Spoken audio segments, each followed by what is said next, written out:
Muy buenos días a todos y feliz Navidad, feliz día 25 de diciembre de 2020 en este episodio de Contestamos a Preguntas número 179, que va a ser el último que vayamos a hacer durante este año 2020, este complicado año 2020. Os quería agradecer en este último vídeo del año pues el seguimiento que habéis tenido durante este año en YouTube, que ha sido espectacular. Hemos hecho muchísimos directos, casi hemos llegado a los 60 directos en este año en YouTube, sobre todo durante ese momento, ¿no?, de declaración de estado de alarma y confinamiento total. Hacíamos pues casi 3 directos a la semana para informaros durante todas las novedades que se iban aprobando. Hemos pues seguido haciendo estos directos, seguido haciendo los contenidos para vosotros, de forma que creo que os hemos podido ayudar en esta situación y que aún queda mucho por hacer. Estamos ya con unas fechas muy señaladas, con unas limitaciones importantes, seguramente con una tercera ola, ¿no?, de casos que ya está pues a las puertas, y con estos nuevos anuncios de las vacunas que ya se han empezado a hacer recientemente también, o que se van a empezar a hacer en nuestro país ya pues la semana que viene ya, en este sentido. Bien, sin duda pues un halo de esperanza para este año 2021. Os deseo, como no puede ser de otra forma, que paséis un feliz año 2021, que acabéis bien este año y que el año que viene pues nos traiga mucha salud a todos y que podamos recuperar esa normalidad que nos ha robado en este caso este virus durante este año 2020. Bien, ahora ya sí, si os parece, pues vamos a entrar en el contenido de este vídeo como cada viernes. Ya sabéis, un contestamos a preguntas, que en este caso son las que nos habéis formulado por Facebook, por YouTube, por otros canales de nuestras redes sociales, y por lo tanto vamos a contestar esas preguntas. No sin antes comentaros los contenidos que hemos visto durante esta semana. Ya sabéis, los lunes, 2 casos de éxito. En concreto, aquí tenemos el primero, que fue en el que se consiguió una incapacidad absoluta por un trastorno obsesivo compulsivo a una persona que le habían reconocido exclusivamente la total y no la absoluta. Luego tuvimos un caso de éxito de mi compañera Marta en vídeo también, en el que se consiguió una gran invalidez con un importe superior a los 4.000 euros y un año de atrasos por una ataxia que padecía este cliente nuestro. El miércoles tuvimos el directo en el que hablamos sobre las novedades de pues que se han aprobado, y también respondiendo a las preguntas tanto en YouTube y Facebook como en Instagram a partir de las 5:30. Y hicimos el sorteo de las 5 suscripciones premium. Ya sabéis, en este caso, que estas suscripciones se hizo un sorteo donde participaban más de 500 personas y regalamos 5 suscripciones anuales al premium. Si quieres saber qué es premium, tienes los detalles en este vídeo, y más arriba aquí puedes hacer clic en el vídeo para que sepas qué es esto de premium y que pues, te puedas informar sobre tener un abogado para ti exclusivamente con el premium. Y por último, ayer jueves hicimos un blog post sobre la base reguladora para la pensión de viudedad. Todo ello muy interesante y por lo tanto os lo dejamos en los detalles también de este vídeo. Y como siempre, vamos a empezar ya a contestar a las preguntas, y si os gustan este tipo de vídeos os pido que le deis al like, que os suscribáis al canal si aún no lo habéis hecho y que le deis a la campana para que así os avisen de los nuevos vídeos que vamos presentando. Bien, vamos con la primera pregunta de hoy, que nos la hace en este caso Calvillo Gil. Dice: ¿cuándo te dan la incapacidad total por 2 años? ¿Sueles revisarla? Bien, gracias por la pregunta. Lo habitual es que no. Cuando se reconoce una incapacidad por 2 años o más, lo habitual es que no se revise esa incapacidad. Estamos hablando de la fecha de revisión. Cuando estas fechas de revisión sean inferiores, cuando ponen 1 año o cuando ponen 6 meses o menos, lo habitual es que sí que te llamen para revisión. No quiere decir que te lo vayan a quitar, pero sí que te van a revisar. ¿Esto es así en todo caso? No. Hay casos que se revisan también, e incluso casos que se han ganado con sentencia judicial a veces se revisan. Son muy pocos, pero precisamente esta semana, por ejemplo, he tenido un caso de un cliente que le ganamos por sentencia judicial y que ahora la han citado para revisión. Y en este sentido tendrá que pasar la revisión. Lo más probable es que se quede con la pensión que ya tiene reconocida, pero insisto que cuando te dan para 2 años o más no es demasiado habitual que te llamen a revisión. Gracias por la pregunta, Calvillo. Vamos con otra pregunta, nos la hace Óscar Esteve González, también desde Facebook, y dice lo siguiente: hola Jorge, en mi caso, teniendo una impermanente, tengo que ir al forense en breve y faltando poco para los 52, supongo que es mejor esperar a la visita por si cambiase algo, ¿no? Se quedaron los originales y eso me atemoriza, ni he sellado desde el día que me la concedieron. O quizá es mejor esperar, no sea que me rebajen el dictamen y la pensión, con lo cual dejaría de cobrar la totalidad o no. Estoy desorientado. Bien, muchísimas gracias por la pregunta, Óscar. En este caso entiendo que tiene reconocida una incapacidad permanente, que tienes que ir al forense, ¿no? Porque tendrás juicio y que te han citado ahí. Y supongo que lo que vas es para pedir una incapacidad superior. Aunque se hayan quedado con los originales, no hay problema. Siempre los podrías pedir en los centros donde has estado y te los darían de nuevo. Y si no has estado sellando como demandante de empleo, tampoco tienes ningún problema porque no tenías la obligación cuando tenías una incapacidad permanente. Por lo tanto, no es necesario que te inscribas como demandante de empleo porque no es obligatorio en esta situación.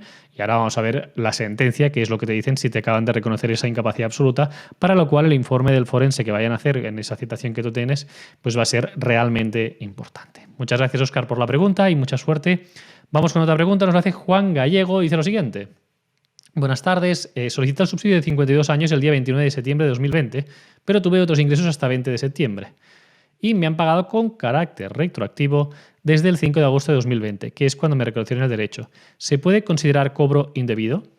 Bien, muchísimas gracias, Juan. Lo que deberías hacer en este caso es notificarlo en la declaración anual de ingresos para que ellos lo puedan regularizar. ¿De acuerdo? Entonces sí que sería necesario que tú lo declares, que tuviste esos ingresos y si excediste en este caso el 75% del salario mínimo interprofesional durante ese mes, lo proporcional o lo que te caería de ese mes, pues sí que deberías comentarlo. Es importante que lo hagas constar en la declaración de ingresos y lo más seguro es que en ese caso a lo mejor te hagan devolver esa parte de lo que cobraste durante ese mes. Pero si tú lo declaras por delante, siempre es mucho más sencillo que no haya ningún tipo de sanción en tu caso. Gracias por la pregunta, Juan. Vamos con otra pregunta. Nos la hace Ali Bouceta y dice lo siguiente. Soy pensionista no contributiva con unos 3 años cotizados. Llevo cobrando 450 de pensión no contributiva más de 12 años. ¿Tengo derecho a mejorar mi pensión? ¿Cuánto voy a cobrar este mes, por ejemplo? También tengo a cargo una familia numerosa. Gracias. Bien, muchísimas gracias, Ali, por la pregunta. En este caso, desconocemos cuál es el motivo por el cual estás cobrando esta no contributiva, quizá porque tienes un 65% o más de discapacidad o quizá por jubilación. Y en ese sentido, tienes que valorar el ingreso mínimo vital. Para eso yo te recomendaría que vayas a la web de la Seguridad Social. Ahí tienen un chatbot, un asesor virtual sobre el ingreso mínimo vital, que es un simulador que, introduciendo tus datos, te dice si tienes derecho o no a cobrar algo más. Ya sabéis que el ingreso mínimo vital varía en función de cuántas personas forman parte de la familia y de los ingresos que puedan tener estas personas, estos integrantes de la familia, y que por lo tanto no te puedo decir en concreto cuánto más cobrarías porque no lo sé en ese sentido, pero sí que es probable que pudieras cobrar una cantidad superior a esos 450 euros que dices que estás cobrando. Por lo tanto, te recomendaría que fueras a este asesor virtual del ingreso mínimo vital en la página de la Seguridad Social. Bien, gracias por la pregunta. Vamos con otra. Miguel Ángel, me imagino, dice, tengo pancreatitis crónica, tomo Creon 25.000 para hacer la digestión. Me han denegado la reclamación previa administrativa y he puesto una demanda judicial. Tengo posibilidades de ganar. Mi tratamiento es de por vida. Gracias. Bien, muchísimas gracias por la pregunta, Miguel. En este caso, no te puedo contestar porque debería haber los informes en concreto que tengas del especialista para poder saber si te pueden declarar una incapacidad permanente o no. Aquí hay una cuestión que es importante tener en cuenta. La incapacidad no se reconoce por la lesión o por la enfermedad que se padece, sino, siempre lo hemos dicho, por cómo te afecta esa enfermedad. Y el hecho de tener una enfermedad que sea crónica, ¿no? Pancreatitis crónica, no quiere decir que sea, en todo caso, grave o que sea suficientemente grave como para que dé una incapacidad en todos los casos en los que se padece pancreatitis crónica. ¿De acuerdo? Entonces tendremos que estar a los informes que tengas de los especialistas, diciendo todas las analíticas que hay y cuáles son las limitaciones funcionales y en función de eso se puede valorar. ¿De acuerdo? Entonces yo te diría que contactes con nosotros, nos puedes llamar o nos puedes enviar un correo o hacer una solicitud y en ese sentido podemos valorar tu caso para ver si es viable o no esa reclamación previa que has hecho y en tu caso pues esa demanda judicial que también dices que tenías interpuesta. Muchísimas gracias por la pregunta, Miguel. Vamos con otra pregunta. Nos la hace, en este caso, Manuel y nos dice lo siguiente. ¿Cómo se calcula el descuento del 6,35% de las cuotas sociales cuando te paga el INS? ¿Se aplica el porcentaje de descuento sobre el 100% de la base reguladora para el cálculo o se aplica sobre el 75% que realmente cobras? A mí me lo han aplicado sobre el 100% a pesar de cobrar el 75%. ¿Es correcto o es un error? Muchas gracias. Un saludo. Bien, muchísimas gracias, Manuel. En este caso estás de baja, ¿no? Y es correcto lo que te han aplicado, porque el 6,35, el porcentaje de la cuota del trabajador, se calcula sobre la base de cotización, no sobre lo que tú realmente estás percibiendo. Lo que percibes tú es una parte, es la parte limpia, deduciendo de ahí las cuotas de seguridad social y de IRPF. Como eso se hace sobre la base de cotización, por eso la cantidad que tú comentas es superior. Que tenéis que pensar que lo que cobráis ya es el neto o el líquido, que es pues, a la base de cotización aplicarle ese porcentaje, el 75 como bien apuntabas, y deducirle el porcentaje de IRPF y de cotización sobre la base de cotización entera, no sobre lo que tú cobras. Muchísimas gracias por la pregunta, Manuel. Vamos con otra pregunta que nos la hace Alberto Rodríguez y dice lo siguiente. Con una incapacidad permanente total sin retención por baja cuantía y aparte obteniendo unos ingresos en actividad profesional compatible, ¿cómo tributa a la hora de hacer la declaración de la renta? ¿Se puede hacer una disociación entre la pensión sin retención y los ingresos de la actividad profesional o se declara en un todo? Eso es lo que más miedo me da, dado que si me incrementa la base y como la pensión no tuvo retenciones previas, me pueden dar el sablazo si es todo junto. Muchas gracias. Bien, Alberto, pues es todo junto. Sí que te pueden meter un sablazo porque en este caso tienes retención cero de la pensión de incapacidad permanente total porque ellos entienden que no vas a tener ningún otro ingreso. Y normalmente son en cuantías inferiores a los 1.000 euros. 800, 700, una cosa así, o menos, es lo que pueden no tener retención. Entonces, si tú tienes una actividad económica y aparte de los 600 euros, por ejemplo, que cobres de pensión, estás trabajando por cuenta ajena y cobras 1.000 euros, a ti el empresario por esos 1.000 euros te hace la retención teniendo en cuenta que tú cobras esos 1.000 euros, ¿vale? Unos 12.000 o unos 14.000 euros al año y te aplican un porcentaje de IRPF, ¿no? Una retención de a lo mejor el 3%. Pero claro, si realmente le sumamos los 600, el porcentaje de IRPF de retención te debería ser superior. Por lo tanto, en este caso se aplica sobre un todo y sí que es posible que cuando hagas la declaración de renta tengas un problema con esto. Entonces, ¿qué es lo que yo te diría que deberías hacer? Es muy sencillo. Hay un programa que se llama, si tú buscas cálculo de retenciones en Google, te saldrá una aplicación que es de la agencia tributaria. Ahí te pedirá tus datos personales y lo que tienes que hacer es coger todos los ingresos reales que tú tienes, ¿vale? Pues 600 de la pensión más 1.000 del sueldo, por ejemplo.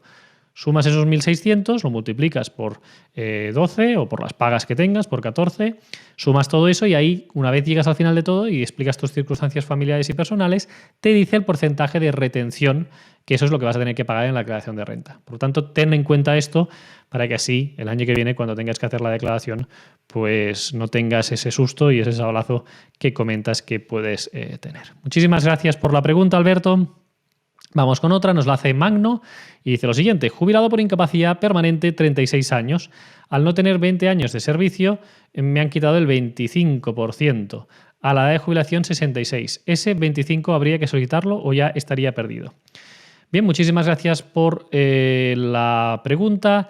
Tendríamos que estudiar en este caso tu situación, pero sí que es cierto que se cambió en este caso la ley de clases pasivas en cuanto a que para cobrar el 100% de la base es necesario tener 20 años de servicio. Y en ese caso sí que había una reducción y que pues, es correcto tal y como te lo han aplicado y que no podrías hacer nada para solicitar esa diferencia. Muchísimas gracias por la pregunta, Magno. Vamos con otra pregunta. Nos la hace Rafik Mohamed. Y dice: una persona que percibe una pensión de clases pasivas por inutilidad para el servicio, si trabaja por cuenta ajena, dándose alta en la seguridad social, ¿le quitarán algún porcentaje de la pensión? Gracias. Bien, gracias por la pregunta. La respuesta es que sí. En este caso, Rafik, lo que pasas a cobrar es el 55% de esa pensión. Es compatible con el trabajo, puedes hacer otro trabajo, pero ya no cobrarías, en este caso, el 100% de esa pensión, sino que cobrarías el 55% por estar trabajando en cuenta ajena. Bien, muchísimas gracias por la pregunta. Algo especial, Vida, dice lo siguiente: si estás jubilado por una incapacidad permanente total y tienes un canal de YouTube, ¿es obligatorio declarar ese canal de YouTube y cómo se haría eso? Bien, muchísimas gracias por la pregunta.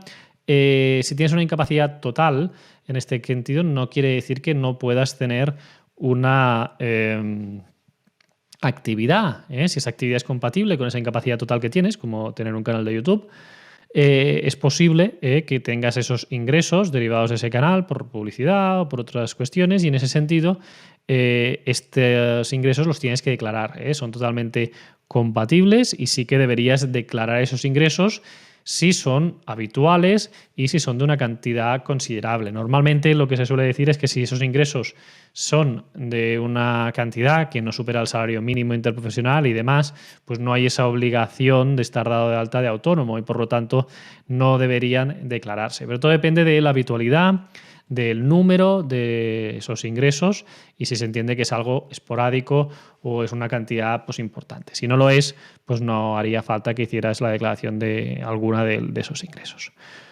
Muchísimas gracias por la pregunta. Vamos con otro. Vicente Quintela Pampín dice: hola Jorge, me operaron de un accidente laboral hace 6 años por rotura de tendón en el bíceps y sigo mal.